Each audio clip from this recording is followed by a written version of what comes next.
Good morning, good afternoon, good evening, wherever you are. Welcome to the 1457 podcast from Scotland, where golf began, a digital platform where we try to inspire golfers near and far to come to Scotland to play golf. You'll find all you need to know through our great photography, our short films and stories, and of course our podcasts.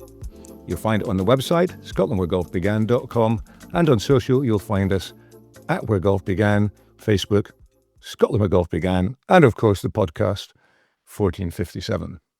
We also have the 1457 Society, which you can join and enter our events around about Scotland's fantastic golf courses. You can join as a founding member for £49 with all sorts of wee benefits, advantage prices for events, and things like memberships of the Malt Whisky Society, and that list is just growing. Or just join up and be a free member and come and join us in our events with folk who just love golf. You'll find it all on the scotlandwheregolfbegan.com page, the 1457 Society page. But first, our panel of resident golf nuts. Fife's Dave Kerr. Dave, how are you doing today? What have you been up to? Very well, Malcolm. Yep. Managed to make it out onto the golf course today for the first time in a wee while. I won't spoil it for everyone else, but you and I managed to put away a tough pair of opponents in an alternate shot match up at Archerfield. Given 10 strokes is never easy, and we didn't make it look easy, to be fair. But we came through in the end, and that's what counts. Foursome is a great thing in Scottish golf, and I think they call it American alternate shot in the States. But I think alternate shot, they actually do play alternate shot. So if you hit the last putt, you take the last drive. So foursomes is alternate shot, and foursomes is not alternate. Foursomes is foursomes. You drive alternate holes. Alternate shot, actually, you do exactly that. I'm terribly glad I was driving half the holes today, yes. As you were. Oh, how are you doing? I'm well, Malcolm. Thanks for that. Smarting a little bit, you've made light of my, Heart of Midlothian follower status over many podcasts, and for those that do follow and listening to this fairly recently, you'll know why I'm hurting. But I'm buoyed with optimism, Malcolm, and I'm also optimistic that I'm going to get a game of golfing this weekend at Archerfield, Dave. So I couldn't wait for your invitation any longer. Had to take up another Aussie friend. No, all good, my front, all good, Malcolm. Good stuff. And I'm Malcolm Duck, out of work, hotelier and restaurateur, and looking for any work that might be going. Today we have on the podcast Big Davy Scott, who is a saxophone player. But he's not just a saxophone player, he's a bit of a legend in golf. But before we start, we had Scott and Gavin Hastings on just a few weeks ago. An episode I know a lot of you enjoyed. Scotty Hastings very sadly crossed the bar in mid-May, just a couple of days ago after recording this, after a long battle with cancer. Scott was just an amazing guy. I've never seen so many tributes from around the world. I've never seen anything quite like it. We didn't really cover his rugby career because it was very golf focused, and golf was a major part of his life, especially when he was fighting cancer. But he was one of the best rugby players in his day, fiercely competitive, intimidating in attack and defence, but with an impish sense of humour. First guy in trouble. Well, actually, you got in trouble, not he always managed to skive. He did a huge amount of work for charity, especially mental health. His wife, Jenny, was bipolar. It was typical of Scott that it was him that pushed to get the podcast done, and I'm so glad he did it. His humour is infectious. You always smiled in his company. Our thoughts are with his kids, Carrie-Anne and Corey, and his brothers, the indomitable Gavin, who he shared so much with, Graham and Ewan, and his dad, Clifford. So we think of them, but he would say, carpe diem, the day moves on. And today we welcome Big Davy Scott. And Davy, what inspired you? Where did it all stand? So Davy's at Dumbarnie, but I don't know where to start with what he does, where he is, but we'll get into that. Where did it all start for you? 3 years ago? First of all, thanks so much for inviting me. To join your podcast. It's exciting for me to speak a little bit about my career, but more importantly, I think the golf courses that I've been involved with. So, my most recent golf course, now I'm not planning on moving on, is Dumbarnie Golf Links, I joined there in 2020, just in early January, and got a great team of heads of department in, and just ready to open up in the middle of May when COVID hit in the middle of March, which was not ideal because we were finishing the clubhouse. There was only about a month left to finish the clubhouse, and then COVID hit. So all of a sudden, we've got no facilities at all. And with the Scottish government, they actually allowed golf to be played families only to begin with from the 29th of May. So we had to quickly think on our feet and make some changes to and find some solutions. So we ended up getting a stretch tent. We got an outdoor barbecue, and we borrowed a beer van that used to be down at the 10th tee on the old course, and it was had St Andrews Brewing Company on the outside of it. So we had pouring beer, we had bacon rolls and burgers and chicken burgers 7 days a week with a stretch tent, some après, food and beverage, and everybody's loving it. And so we managed to hit the ground running 29th of May and became very popular very quickly, fortunately, for a lot of people right around Scotland that came over to play the new links. So that was an interesting start, that's for sure, but we managed to make a small profit in year one. And in year two, we managed to get the builders back, and they completed the clubhouse, and we got in there in late spring. And then later on that season, we hosted the Women's Scottish Open, the likes of Lydia Ko and Dame Laura Davis playing. Ryan O'Toole won it that week. And fortunately, it was televised by Sky and also Golf Channel, because it's a dual sanctioned event. And so we got some great coverage in the US when there was still a bit of a lockdown going on with COVID. And so many people saw the golf course on their TVs, and they're like, wow, check that place out, because it was sunshine, there was a stiff breeze, and everything that an overseas player would imagine links golf is all about. It's hard, firm fairways, hard greens with, some interesting movements on the greens, lots of water visually out there, and tall grasses in the rough as well. So making, some challenging, golf out there with the wind. But the bump and run shot that we all, associate with links golf was absolutely prevalent that week. And so people were very keen to, to find out a bit more about us and go through their tour operators and say, hey, can we add Dumbarnie Links onto the itinerary? Great. So really from that launching pad, I think, of the Ladies Scottish Open helped us greatly get to where we are now. And that's a pretty busy club, and 6.5 years on. It's interesting, actually, because when that COVID happened, no one's heard us talk about Tom Lovering. We'll be doing another day. I hate to give Tom Lovering a positive plug. Tom does a lot for golf, a real character. But that place, that time COVID was done, nobody could come from abroad. And Tom Lovering really kind of activated golfers in Scotland through bunkered golf breaks. And that also gave you, I think, quite a big exposure to the Scottish golf community. Did that help you a lot? No, there's no question. And then, when social media has been such a massive help as well. So you get a lot of people from the West Coast and from, coming up from Edinburgh as well, playing this new links course. It flatters a little bit our course when you get it on a calm day, then you can get the ball a long way down there. It's not intimidating off the tee. It's a wide latitude for play, so you can give it a real good hit with the driver, be a little bit offline and still find your ball and still shoot it onto the green or get close to the green. So a lot of people on calmish days were probably beating their handicap and by several shots. So people like to break their handicap. Let's face it. You have some of your best days, not necessarily with your best friends or the best golf course, but actually one of your best scores is so memorable. So a lot of people making some good scores around our place. It's very photogenic. You've got a lot of lovely vistas, high vistas around the golf course with great sea aspect behind. So that makes for good social media posts. So yeah, Tom did a great job, bringing in, thousands actually of golfers to us. It was very helpful.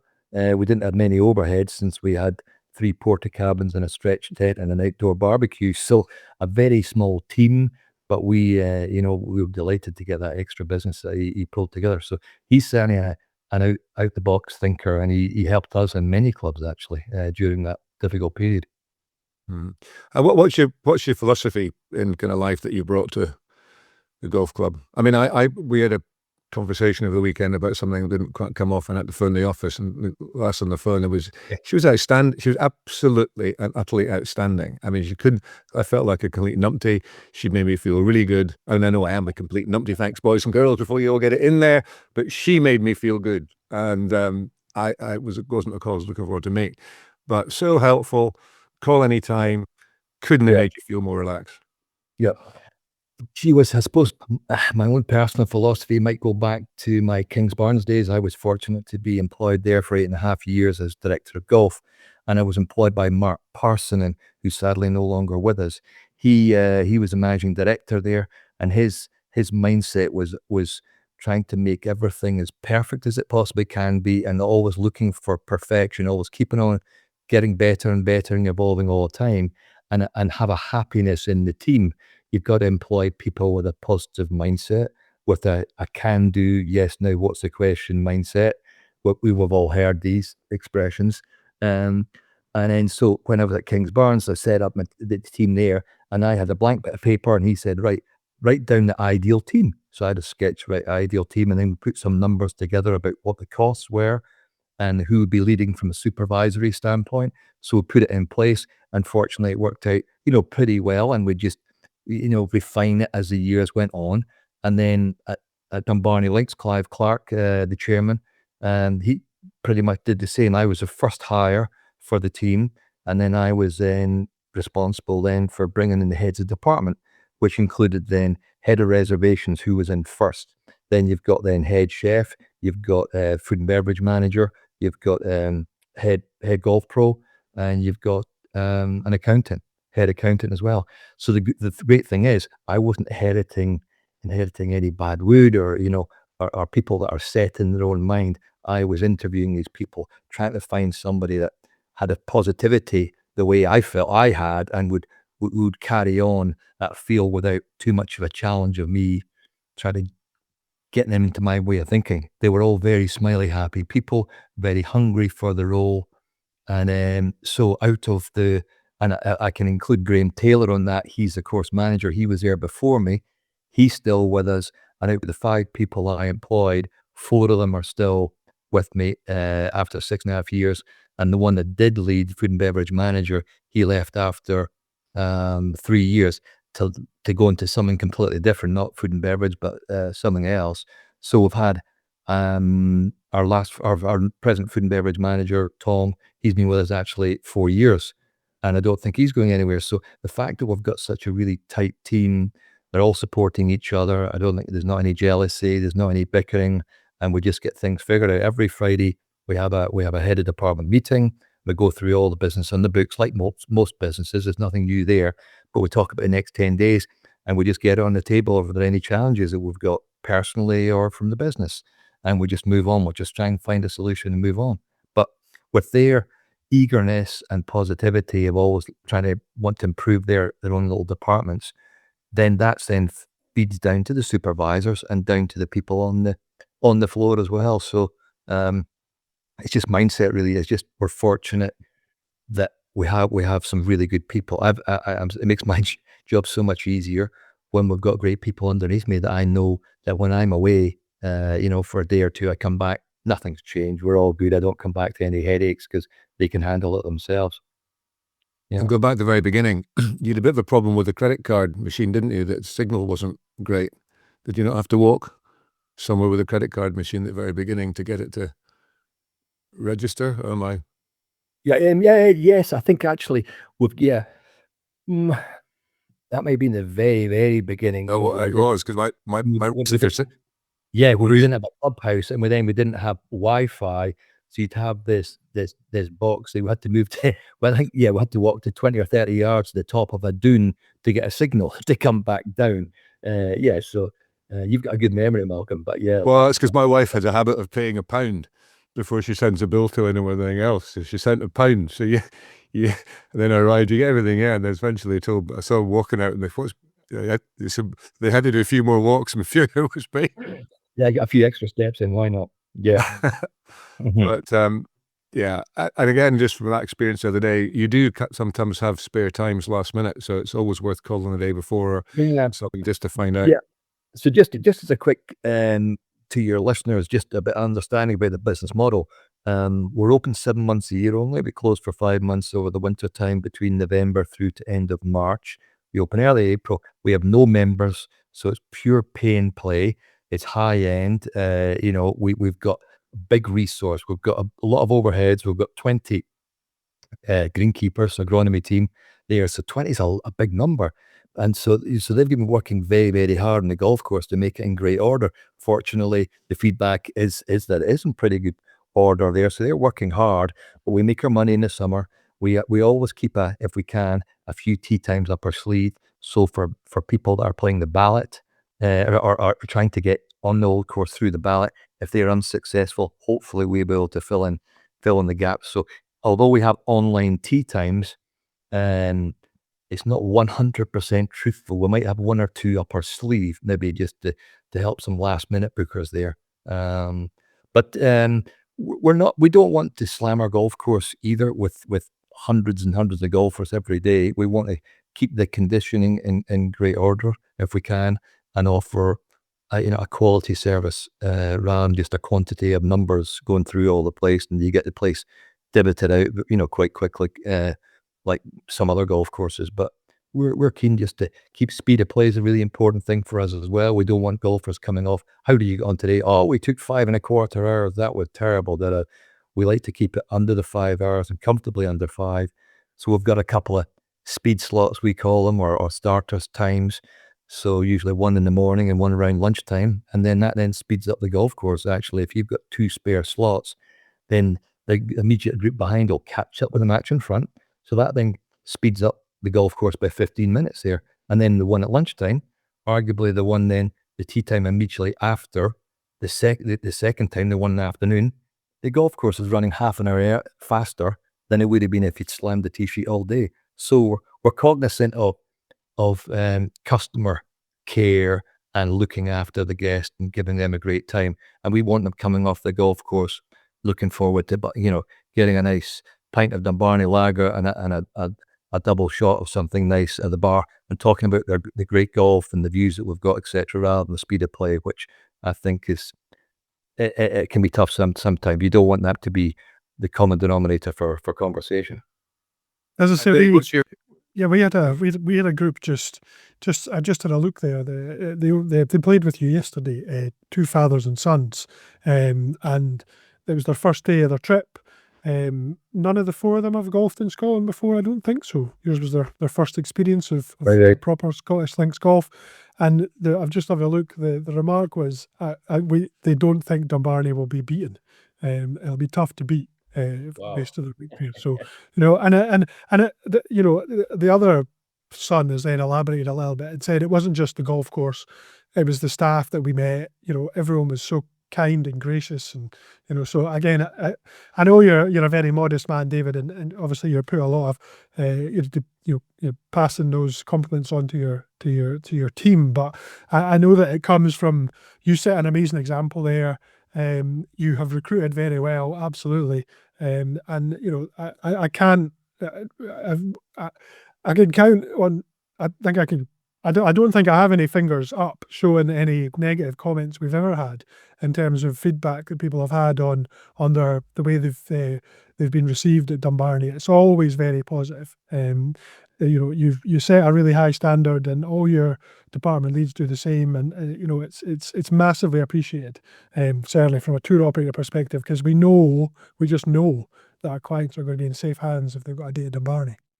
Thanks so much, Dave. That's very kind of you. Yeah, greatly appreciated. Ross, have you played Dumbarnie yet? I have 2 times. I played it about 3 days after I arrived in Scotland 2 years ago. So I think it might have been the first course that I played as a Scottish resident. I thoroughly enjoyed it, and then I played last year. I love it. Dave, can talk to us about the design and the construction, and the routing is something I think a lot of people that I speak to like to compliment and talk about. Can you tell us sort of what you think the design features are and some of that architectural, modern links that's been incorporated into Dumbarnie there? Yeah, delighted to, Ross. So designed by Clive Clark. So those of you who've not heard of Clive Clark, he's a former Ryder Cup player way back in '73. Englishman, went to the States for about 30, he's been there for about 30 years or so. Designed about 30 courses. He heard about the piece of land through a very good friend, Malcolm Campbell, who just stays about a mile or so away from our property. He flew over, had a look at the piece of land, I thought, wow, yeah, this is magnificent, unfettered links, really great soil to build a golf course. It's pure sand, which makes construction so much easier and cheaper, actually. So they struck a good deal with the local landowner, Lord Bulneil from Bulcaris Estate. Bulcaris has about 5,000 acres round our area, and we lease 345 acres. So as a result, I mean, a big golf course might be 220, maybe 250 acres. We've got, 345. So it's a huge footprint that then Clive could then route the golf course over. So we didn't have the conventional quite happen with links. It's kind of straight out and straight in, or 3 or 4 holes running in the same direction. He zigzagged right around the compass, and there are no 2 holes that run consecutively the same direction. So he was really all over the place with his design on paper, and looked at the prevailing wind. And then his design philosophy was all about a lot of risk and reward thrown in. So we have 5 holes, I think at least 5 holes anyway, that you stand on the tee and you've got a choice of going left or right. Straight down the middle quite often doesn't cut it, because you've got, a couple of bunkers or rough, and you've got 2 fairways, one in the left or one in the right, or we've got 3 drivable par 4s, playing off the right set of tees for your handicap. If the prevailing winds, there, then even an 18 handicap, 20 handicap, they can, nudge it out there a decent distance. If he or she is playing off the forward tees, and they decide to go for the aggressive shot toward the green, carrying bunkers and some bad rough, then if they get a good strike and they carry it, they land the downslope, it's going to be, scurrying toward the green and maybe on the green or on the edge. So there's not many 18 handicappers that have an eagle putt, but Clive is giving them that opportunity. Or if you don't want to take the risk, then you just play safe and go 50 yards right, and then you wedge on. So you've got 3 holes, 3, 11, and 17 all have that characteristic of making a decision on the tee. And another 2 decision makers are, the 5th hole is a dog legging par 4. And if you go down the left on the narrow strip of fairway, if you're successful, then you're probably saving about 40 yards for your second shot, compared to if you hit it to the right-hand side of a copse of bunkers. You've got half of Fife, as Clive likes to describe it there. Loads of room on the right. You're never really missing that fairway, but you're a long way away from the green. So that's the choice. You stand in the tee, say, okay, do I feel lucky, and the great words of Clint Eastwood, or do I just blow it to the right, and then you're guaranteed a shot in? Whereas down the left, there's a few snarly bunkers. Taking that line on is a risk. And then finally, 15th hole's a par 5, dog legging, left to right. Again, you've got a thin fairway down the right-hand side. You've got a big waste area with bunkers right in the middle. And then far left, you then got a wide fairway there. So again, the stronger hitters and the straighter hitters probably go down the right, and they can get close to the green in 2, if not on it, as a par 5. Down the left is a lot longer, but it's much safer. So that's unusual these days to have 5 question marks. You've got to think your way around. So I think that's a big factor, really. And I think people really enjoy that. We have quite a few eagles out there on the 3 par 4s. And people that have never made an eagle in their life, the higher handicappers, they make an eagle, they come off elated, they can't believe it. The par 3s are very interesting as well. They're talked about a lot with golfers coming in. Very scenic. 6 especially has got a kind of infinity green that falls into the water. 8's probably the second highest point on the golf course. And so it's a great promontory from up there heading down toward the green, and you're seeing a lot of the golf course behind the green and out to the water. and the Water is the Firth of Forth. Then the other side of the Firth of Forth is in Malcolm's country, where you've got Gillen and East Lothian. So on a sunny day, Scotland's Golf Coast. that's right. That's right. Yes. It's a stunning visual from the 8th, and then 14 is more inland, encapsulated by big dunes right round the green, and then 16 again is hitting toward water as well. So stunning visuals are a big deal. And then we enhance, it's been touched on, really try and work on customer care. Your sense of arrival is really important, and is touched on greatly in hospitality. It's that all the touch points are really important to us, and try and fine tune it. And I'm always keen, doors open, let's try and figure out how we can do better if we can. And wherever I'm away, I'm always critiquing other places. I was up at Royal Darnish, which is such the best golf course. It's so much fun, along the Strui as well, just last week.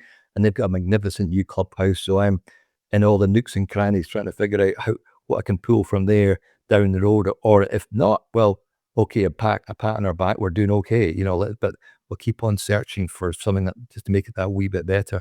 And finally, I think what has been hugely successful and helps whiskey sales in Scotland also would be the wee dram we offer golfers on the first tee. So we'll go through probably 500 bottles of our own Dumbarnie Links whiskey made by Loch Lomond, and everyone has a drink, or has that offer of a drink, even to the point that we had a wee 7-year-old boy that's got what looks like a wee dram in his hand with his father, but of course it was apple juice that looked identical colour to the whiskey. So he's there getting a photograph, and he's sending it back to his mum and his grandma back home, So it makes for a wonderful start to the round, a bit of swing oil or putting mixture, as they call it.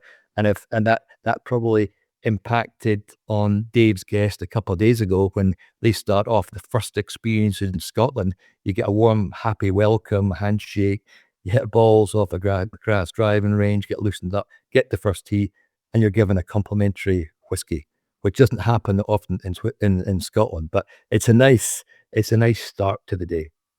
And you're right. Indeed. And how's the new halfway house going? I can't use this, but hold on, I can't. Ross is going to kill me. So, did you consider a lighthouse there? Well, the lighthouse, that's interesting. Yeah, it's not too deep, the water around our place, so all you're going to get is odd crab fishing boat. That's about it, really, But no, it's the highest part of the golf course, right behind 9th tee, in fact. And it's, gee whiz, it cost a lot of money. I mean, it's well over £500,000, this thing, because it's just so difficult to get to, and it was a challenge, but we got there. But it works really well. We've got we make homemade Cajun chicken pies, and then we've got sausage rolls, and we've got Guinness and lager and Iron Brew, which obviously you have to have, and just some healthier fruits. And then we always have homemade soup, which is always welcomed on a chilly day. So it goes very well, and nobody really goes past that without sampling something, for sure. We did an episode on Scotland's halfway houses, and it was really quite interesting how the different food and drinks came up, and maybe a competition or some courses of this or whatever else. And it's great to see, because halfway house is a bit of an anathema in Scotland, but at the same time with visitors, it's come from there. But it's one of the positives that's come from there. I think it's cracking. So, boys, you want to ask him any more questions about Dumbarnie, or What? One question. Oh, sorry, Dave. You want to go? Oh, it's more on the golf course. Is there any other land, and is there any other expansion plans? We've seen some of the other modern links, if I refer to them, maybe Cabot, additional courses, so on and so forth. Is that part of the plan? It's an opportunity. We have an arrangement with the landowner that we have an option for possibly up to a couple hundred acres or so right next to our property. So that's that's further down the road. We're not thinking about that just yet, but maybe a year or two we'll certainly be giving it serious consideration. There's a board meeting every January, so that'll not be getting brought up this January. We just want to stabilize. We're getting into a pretty good place now. I would think we'll be maximizing our rounds in maybe a couple of years' time or so. Because as I said earlier, we don't want to overpopulate the golf course and start beating it up just for the sake of making profit. We just want to, offer a very good standard of golf experience. But there is an option, I believe, that's at kind of board level. But we're always looking at the golf course, trying to improve that as well. We're very fortunate. So Dean Robertson, the captain of the Walker Cup squad, GB and I, they came for a couple of days practice last year, and the match is being played this year again at Lahinch. And so he's elected to come across to our place with his team for 3 days practice. So we've got a couple of extra tees that we put in for them specifically, and for elite players that can hit it 290 yards or 300 yards through the air. So the 3rd and the 17th that I touched on earlier about these risk and reward holes, it's about 290, 300 yards to carry these middling bunkers on line with the pin. So there's a bit of a swirling wind going round, and they're on that tee, and they've got 300 carry, and there's a slight tail or a slight wind off the right, wherever. They're having to think, do I or don't I go for it? Do I take that risk? So it's fun to have such, be chosen by the R&A and by Dean and the Walker Cup to come and join us. So we're always looking to try and improve the golf course, but we can stretch it back to 7,600 yards if we wanted, which is a big, big golf course in anybody's books. But back to your question anyway, yeah, another course potentially. We do have an option. The ground, as I say, is fantastic. It's sand based throughout, and that around about our area is all sand. Yeah. My question was just a bit of an extension of that. Really, was just I know obviously we talked about when you hosted the Ladies Scottish Open, which was fantastic in terms of raising the profile of Dumbarnie. And is that something that you're actively pursuing? Is it being a professional venue, and presumably that brings with it certain challenges, and is that something that you're kind of thinking about? We've got an open door, certainly. We'd love to be considered, and I think that the golf course is strong enough, certainly.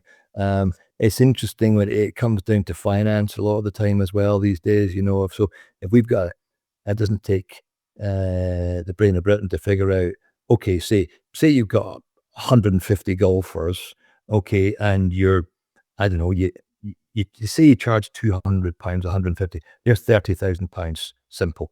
And then you've got your food and beverage, and then you've got your golf shop, etc. So that would be probably on quite a weekday, a poor day for us.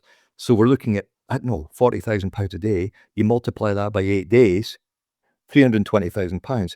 Okay, so that's the ugly part of it, versus giving your golf course up possibly for free for a tournament. And then you're thinking of the ugly expression of return on investment. What am I getting back for that? So if it's going to be on Sky television at 11 o'clock at night and not live or something like that, and what influence is that, is that broadcast going to have on future guests coming your way versus America? And so you've got a dual sanctioned event with America and Golf Channel, etc. That then is a whole different ball game, and that's where we were so fortunate with the Women's Scottish Open that we had then a co-sanction with the US Ladies LPGA. That was a big difference. So we'd certainly look at the numbers wise, but also hypothetically, if we were to be given a big amateur event by the R&A, fortunately, then we'd think, well, okay, are we prepared to make a big loss here to give back to the game of golf? I think, and a Curtis Cup or Walker Cup or something like that would be absolutely amazing, and it would be great for match play or golf course. Yeah, we'd seriously think about that. We don't want to speak on behalf of the board members, of course, but certainly they would look at the finance, but then look at return on investment, but also then they consider, okay, is it good for the game of golf and our reputation? So we're not. We're not the European Tour. We've got very strong relationships there. IMG, International Management Group, they helped bring, and it came to us for the Women's Scottish Open, which was terrific. And then we've got very strong connections with the Royal and Ancient, just 12 miles away from us. No, indeed. It strikes me that it would be wonderful for one day us to have a Ryder Cup on an actual links golf course again. Yes, We've also had Muirfield, but that's a long time ago now. So anyway, I'm not going to grill you anymore on that, David. But Thank you. but I'm just thinking out loud. Wouldn't it be wonderful if we had a Ryder Cup on a links golf course? No, it would be. I think you've got to buy the Ryder Cup. A lot of the guys, you don't just give up the golf course for free. It's going to cost you 10 pounds probably. Yeah. Indeed. We can ask JP McManus about that, I suppose. So, Davey, you've a lot going on with you in St Andrews. Am I right? You were a St Andrews boy from birth. Yes. So, come on, tell us how you got into golf. What happened? What made you do golf? Like Alistair said he was going to be a dentist and was playing off 11. I found out the day on the podcast until his father said, "You've got a year to sort yourself out." And there he's doing all this wee wonder stuff. How did you get going? Yeah, well, gee whiz. Okay, born and brought up in St Andrews. I stayed in Hope Street, which is only a wedge from the Dunvegan and a 7-iron from the 18th of the Old Course. So I would, I started playing when I guess it was 4 or 5. My father was a good player. He was like a 2 or 3 handicapper and won the St Andrews Golf Club Championship. That was his claim to fame, which was no mean feat way back then, because that's the hardest golf club or the most active membership there. So he was a fine player and he encouraged me to play as a wee lad. And then if you're in St Andrews, you're playing golf really, So all my pals at school, we'd all be playing golf. So we wouldn't think anything of playing 36 holes when we were, like 8, 9, 10, I suppose. We'd be out there going round and round and round a 9-hole Bow golf course. And you go to the Himalayas and have lots of putting games there. And then gradually as you became that bit better, you went on the Jubilee golf course. And then you'd then go from the Jubilee, which was known as the Hackers golf course, I suppose, but back in the 70s, it was the poorest golf course in town until it got a major makeover, and it's now one of the strongest golf courses off the back tees in town. So that was the Jubilee, and then the Eden, and then gradually got a bit better. Didn't see golf actually as my first love, although it was quite good. I never really focused hard. I never thought about turning pro. I was at school. I wasn't academic really. I wasn't destined for university, that's for sure. But all my friends were. They all seemed to be bright sparks. Where I wasn't a dunce, but I just wasn't that way minded anyway. Even though my father was an English teacher, so I think he put his head in his hands a few times when he saw some of the essays that I was putting together. But to be fair, I probably wasn't super trying. I just didn't feel that I knew that I wasn't going to university. Therefore, I kind of stopped trying at school and just concentrated a bit more on football and a bit of golf, and then actually music as well, which he started at the very beginning of the show. I was playing music quite a bit, and I played in a couple of bands, and I made a few pounds out of that. Played a few gigs and played over in Edinburgh for the Gang show for 2 weeks in a row. And I joined the Musicians Union, and this was pretty cool here. So I was weighing things up. Left school, had a couple of jobs. One was a kitchen porter in the pancake place in South Street. So that was a summer job. And then the next year, thought trying to get a more serious job. So joined Miller McIntyre. No, sorry, that wasn't Miller McIntyre, beg your pardon. It'll come to me. Anyway, a local architects firm, and started studying quantity surveying at college. So I was in the second year over at Dundee College, and I wasn't enjoying it at all when my best friend Athol Reid's mother said to my mother, "How's David getting on at college and working with architects?" She says he's not enjoying it at all. Oh, well, the job came up at the Gowrie Golf Club as an assistant golf professional. Why doesn't he go for that? So my mum suggested it, and I thought, oh, that's actually quite a good idea because I'm bored stiff for this. And I wasn't taxed with the job. I wasn't finding it really hard, the college work. I was doing okay, but my heart wasn't in it. I wasn't loving it at all. And you just it wasn't my true vocation. Anyway, I got signed up with Gordon Kinnock at Blagoudi, and within a week or two, I'm like, this is it. This is a light bulb moment. Here it is. Even although I was, believe it or not, quite introverted and shy way back then, I just felt I was coming out of my shell. I was just really enjoying being there. Club repairs was great. The tuition element was quite good too, and just dealing with people, in fact. So I grew into the job. I loved it. I really loved it. So 3.5 happy years there. And then I moved from there to Letham Grange, which was 30. It was 18 holes, then went to 36, 40-bed hotel, built by Ken Smith, in fact. So the lovely old mansion house up there. And I was the first head pro, which worked out great for 8.5 years. Taiwanese bought it over. Went a bit pear-shaped. My contract changed. So I decided to leave. And then from there, I went to Dumbarnie Park Golf Club for 3.5 years. So this was going from proprietary, where you did have a membership, but they really no say, to then Dumbarnie Park when it was run by the members, and they 100% had a say. So I didn't enjoy that environment quite so much, because there wasn't pragmatic decision making going on. It was just, there was amateur decisions being made, like many golf clubs, I suppose, across the land. I think it's the right thing to do, but I'm like, this is not the right thing to do. So it was quite frustrating. And I saw the light during that period. That was kind of 96 to 99. I went to business studies, SQA business studies at Glenrothes College in the evening, just get into that, and I was quite enjoying that, with the view to getting a bigger and better job from Dumbarnie. Then fortunately, there was an opportunity at Kingsbarns Golf Links for director of golf. So I went for the job.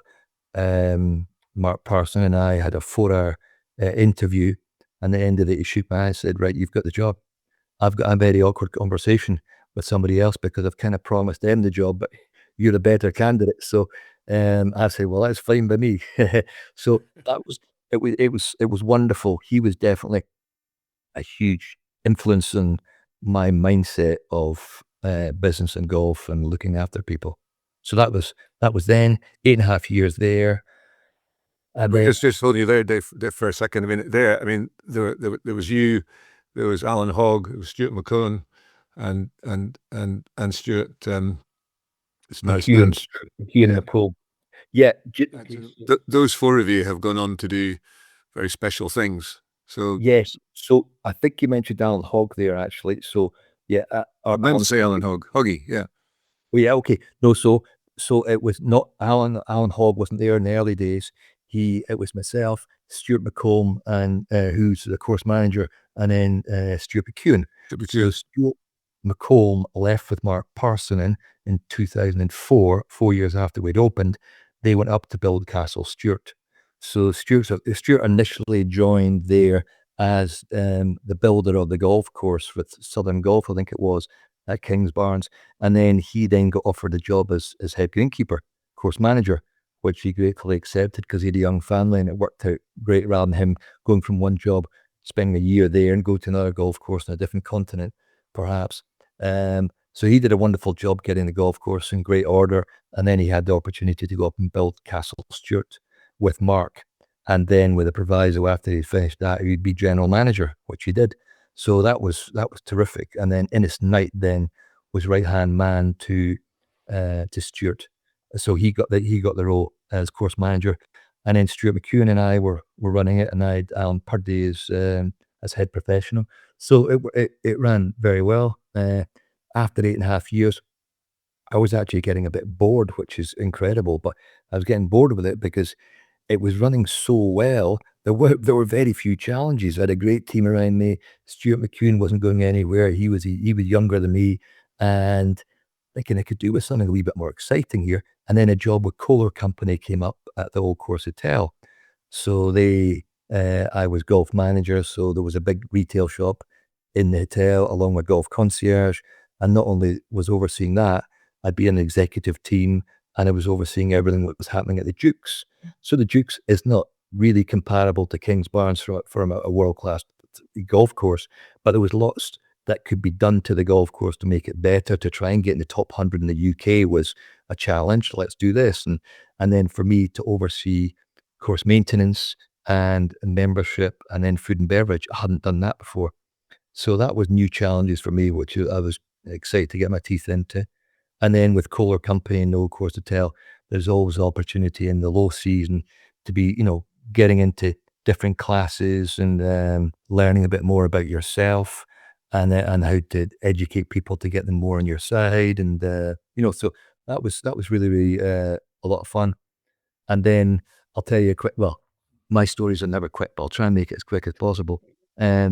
So 2013, it was, then so I got a call from Mr. Kohler one night, 8:30, my phone's going, and like, okay, that'll be the alarm going at the Dukes. No, it was Mr. Kohler. Like, David here, Herb Kohler here. Yeah, as you know, Daniel Pereira's leaving us at the end of the year. Can you hold the fort while we find a new general manager? I'm going, yeah, Mr. Kohler, anything for you in the company. What's my title? He's interim director of operations. So this was in November 13. And so then they were interviewing, over the next few months. And then in May, I had a PA. I didn't even know I had to look what a PA was. I mean, here's I've got a personal assistant. Astonishing.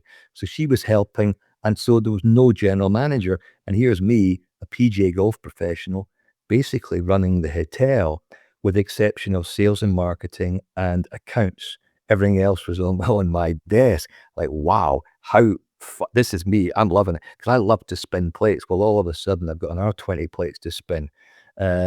So I very quickly had to get everybody on my wavelength, or I had to get on their wavelength. So, for instance, housekeeping, I would go in there. I was already on the executive team. So all of a sudden, I'm then the boss of these people that have been on the executive team. For instance, spa, housekeeping, maintenance, front desk, concierge, one or two others perhaps, and so to then understand what they were doing, having never been in the hotel trade ever, I thought, right, okay, I've got to try and understand the challenges they've got as well. So I ended up pulling on a set of cleaning blues, and I went and I was up cleaning bedrooms, and going inside shower units and just polishing them up, getting ready for guests, and polishing glasses coming through, and cleaning up, pulling the beds away and hoovering and all. And it was mind-boggling how hard it was. Like, gee whiz. And they've got 22 minutes to do a full room, or 28 for a suite, or whatever it might be. So it gave me a great respect for what they do, but also, fortunately, the team then embraced me as their new leader, because there's a guy that's keen to understand what we've, the challenges we've got. So anyway, that was probably early 2014 or so. And Mr. Kohler didn't find a general manager for 2.5 years. So I was in the role. Oh, sorry, in May of 2014. Yeah, I get a FedEx envelope from the PA. She said, David, there's a FedEx envelope from Kohler Company here. I thought, that's very interesting. Wasn't expecting anything. So I open up, and here's a new compensation package, as they call it in the US. And my title is Director of Operations. And I'll be reporting to Mr. Kohler on a one-to-one until further notice. So having one-to-one meetings with Mr. Kohler was fantastic. So if there are two people that made big influence in my career, it would be Mark Parsonen and then Herb Kohler. Two completely different people. One's a boss and one's a leader that, he'd be in the trenches with you, Mark Parsonen, where Mr. Kohler would definitely be up on the hill giving you directions from a distance away. Just both brilliant men, so I really enjoyed that period working for Mr. Kohler. And then at the end of the 2.5 years that I'd been running, and during that period, we held the World Golf Hall of Fame dinner in No Course Hotel during the 2015 Open Championship. So that was a huge honor. A lot of pressure, though, to make sure we smashed it for all these greats coming in. Fortunately, we did. Mr. Kohler gave me 3 minutes notice to say, David, I want to say a few words to everyone here. Okay, right. So you got 70 people up in the Road Hole restaurant, and you've got Nancy Lopez, you've got Gary Player, you've got Sandy Lyle, Palmer's just next door, Gary Player was in there. Yeah, this is very easy, sure. but it was brilliant. But so there was big plans for the Old Course Hotel to build a new sports wing to complement the spa, so that we're going to have two swimming pools, and then they're going to refurbish the hotel. Well, there's only so many plates I can spin, and I've got only so much of a skill set I've got. Neither of them I had a clue on, and Mr. Kohler knew that, so he pulled in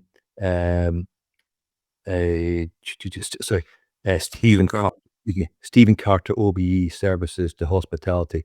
He's a legend, more senior than me, huge experience.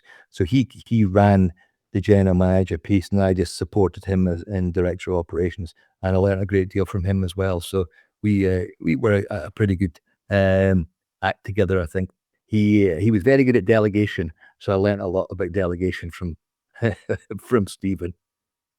Stephen Carter is just one of the world's most unique. I mean, the two guys you're talking about, I've never met. I mean, obviously massively successful in what they do, but Stephen is one of the leading lights in hospitality.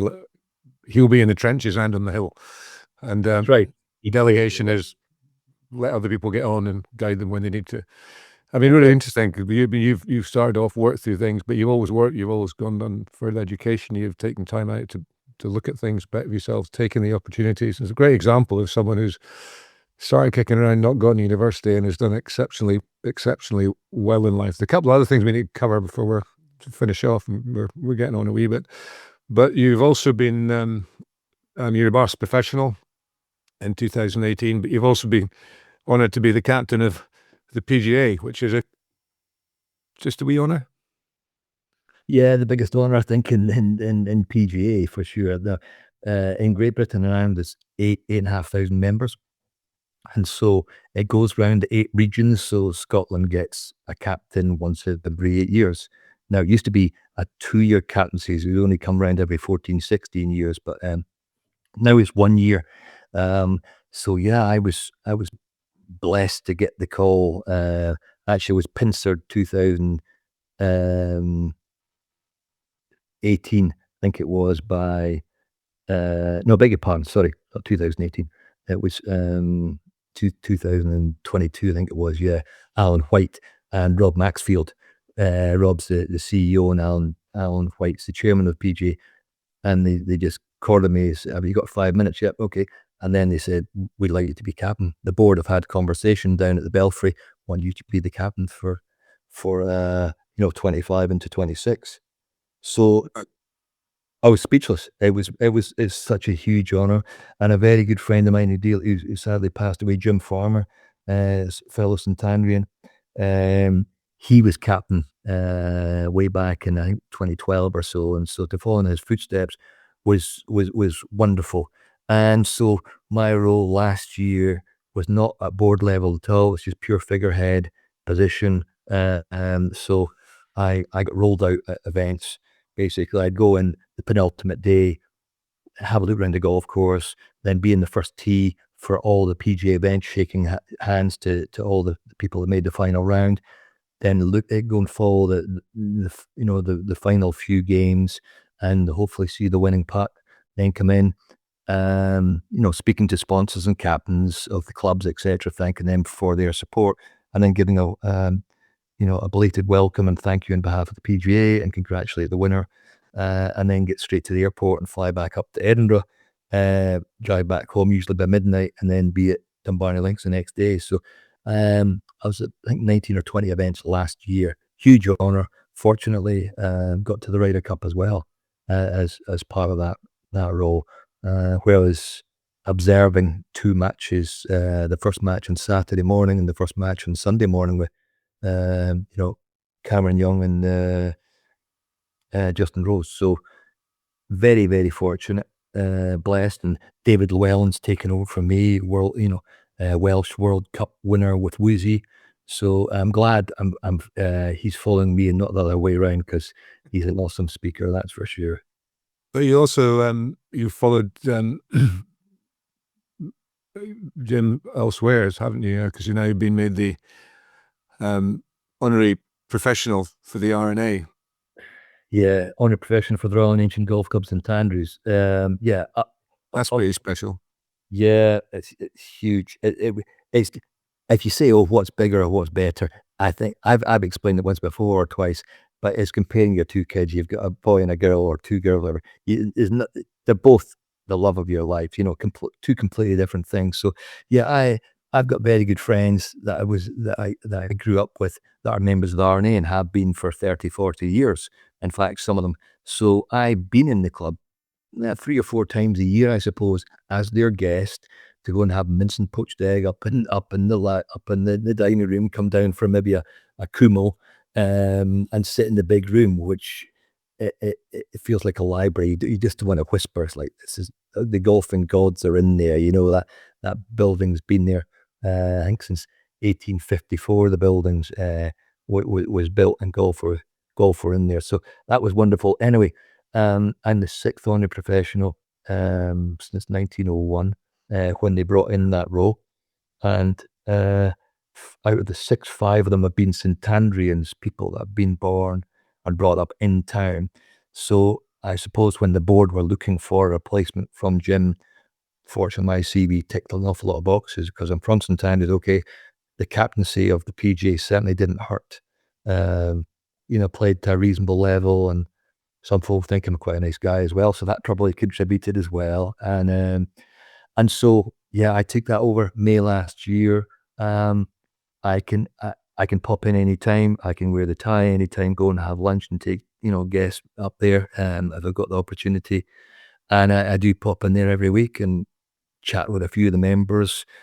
It's not onerous. I have to play about 5 games a year with the members in big matches that are fantastic. We play Pinehurst foursomes, usually at lunch, Pinehurst foursomes in the afternoon, and then probably a Dickie Bow black tie in the evening. I just pinch myself all the time. I feel so blessed. It's amazing. You've been in the club many times. I think, Dave and Ross have probably been as well a few times. It's a very special place. So I'm super lucky, no question about it. It is indeed. But Dave, I mean, you've you've reaped what you've sown, and you are one of the world's kind of good guys. You're massively respected in golf in Scotland. And one of the things you've done that means a lot to me, I've not really spoken to you about it before, is your Caddie School for soldiers, with my kind of Royal Marine background, and a lot of guys who are got various injuries, mental or physical. So tell us a wee bit, fairly quickly, because we're running a bit. Yeah. Time's running a wee bit, but this is really important. Tell us about the Caddie School for soldiers. Yeah, it's massive. Please, anybody listening, CaddieSchoolForSoldiers.com. Basically, it was when my time was at Kohler Company. The chap Don Snyder came up with this idea. He's an American writer. I knew him as a caddy at Kingsbarns. He came up with this idea back in 2016-ish or so, 17, and he got in touch with me. He said, "Do you think this can grow legs?" I said, "Absolutely." I was at the Dukes and the Old Course at that point. So I said, "Look, we'll supply golf free of charge. We're going to have a month's course for 6 soldiers or 6 veterans. And we'd have 2 UK, 2 from Canada and 2 from America. And we'd pull in a caddy master.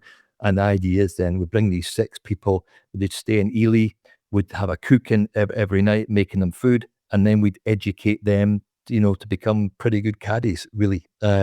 So I pulled in Davy Gilchrist, who was a caddy master, and he won Scottish Caddy Master of the Year twice at Kingsbarns with me. He was the ideal candidate. He was the man, because he'd hadn't been long retired from the row, and he took it like a duck on water.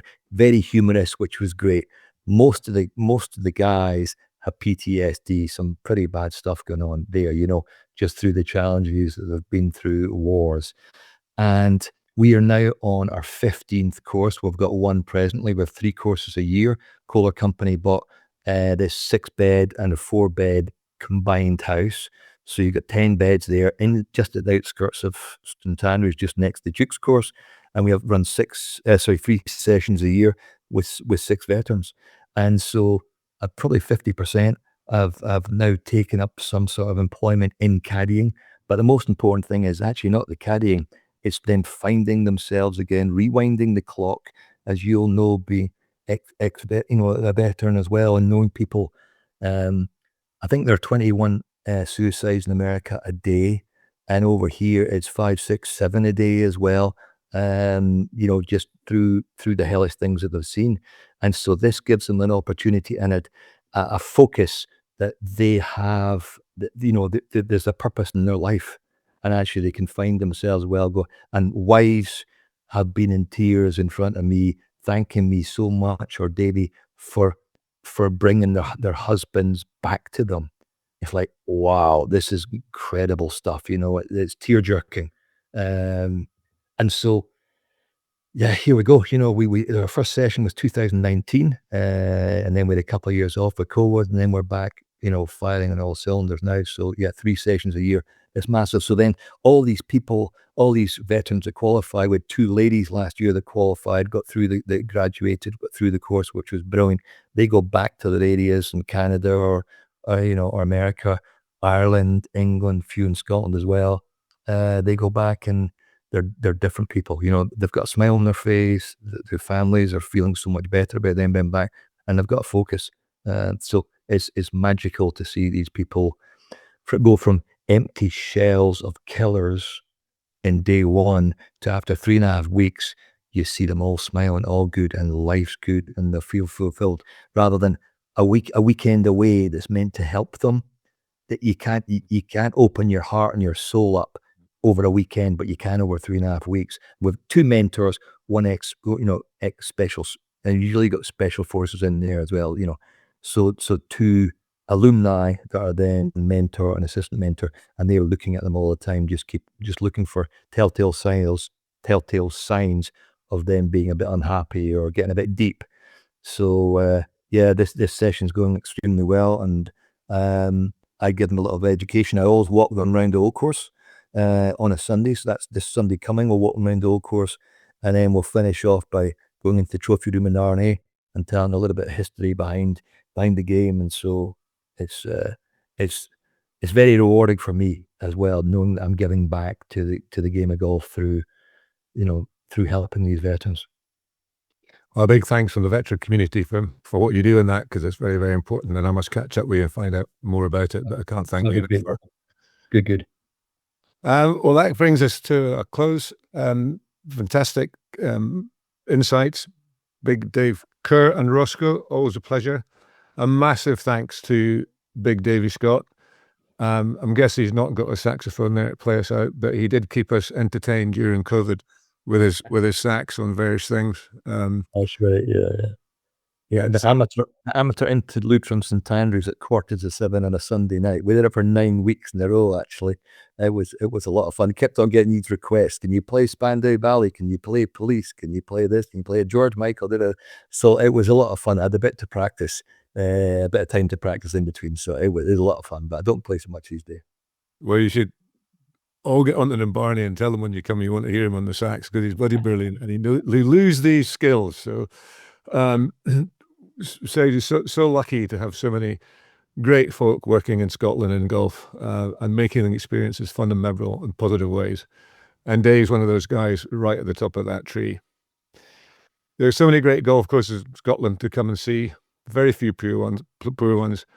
Come and play them. You'll find all the info you need on our website, scotlandwheregolfbegan.com.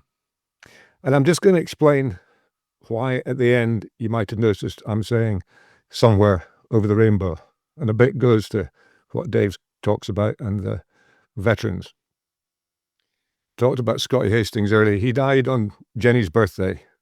Jenny crossed the bar a couple of years ago. She loved colours and she loved rainbows. And Scott used that and said it a lot after her passing. And you can hear it resonates with me as it will resonate with many of you. So for all of you out there who are missing loved ones, inspired by Scotty and Jenny and their love of life, that's where it comes from. Do join the 1457 Society. Come and meet, play golf with like-minded idiots from around the world in Scotland. The next outing is at Kilspindie on the 29th of May. All their events are on the 1457society.com page or scotlandwheregolfbegan.com page, and you'll find us on social where golf began, Facebook, Scotland Where Golf Began. Thanks for listening. Swing easy somewhere over the rainbow.